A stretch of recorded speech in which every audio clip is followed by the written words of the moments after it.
Hello, and welcome to my review of Sakamoto Days. I had a lot of fun with this manga. However, it is not the best thing I've read. I think that this manga has a very good and very strong cast. Sakamoto is a very good protagonist.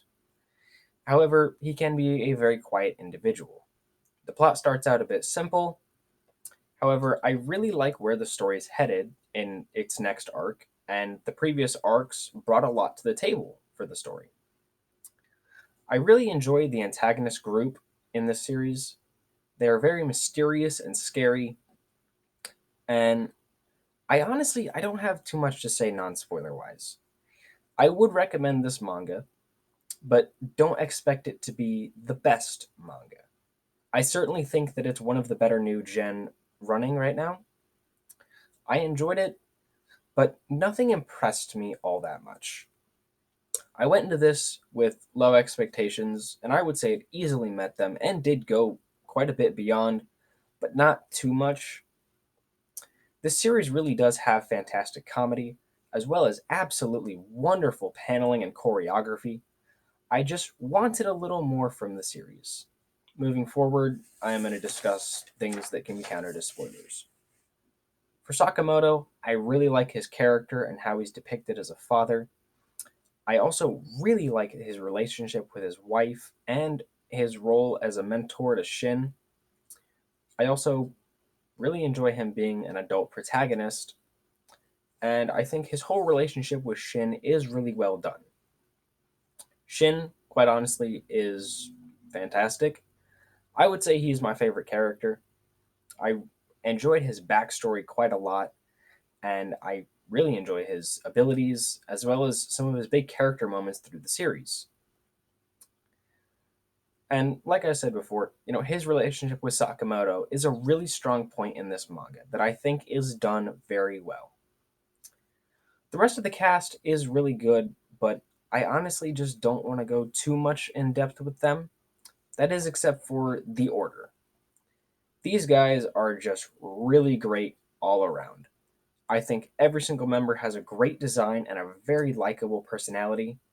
Shishiba is my favorite member of the Order. He really does remind me quite a bit of Shin from Dorohedoro, especially with the whole hammer thing being his main weapon. And I really like his dynamic with Osoragi. I believe that's how it's pronounced. I might also be pronouncing Shishiba wrong. I don't know. But I think that Osoragi is another really good character. Probably easily one of my top five favorites next to Shishiba. And then I gotta pronounce this right. Yotsuruma. Yotsuruma, he's another really good character. I really like his backstory. And I definitely had a lot of fun with the fight between Yotsuruma and Shishiba. Definitely a very good highlight of the manga for me. As far as the arcs go, well, the major ones so far, the amusement park was alright. The lab arc was very interesting, as well as when I would say I was hooked on the series.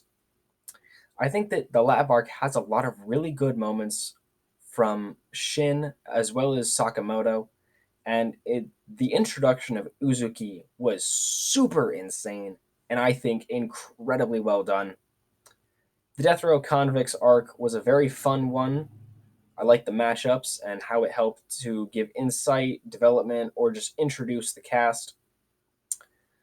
And I especially really like this fight involving Shin in the pet store. The JCC arc is currently a good chunk of the series, and overall, I think it was handled very well.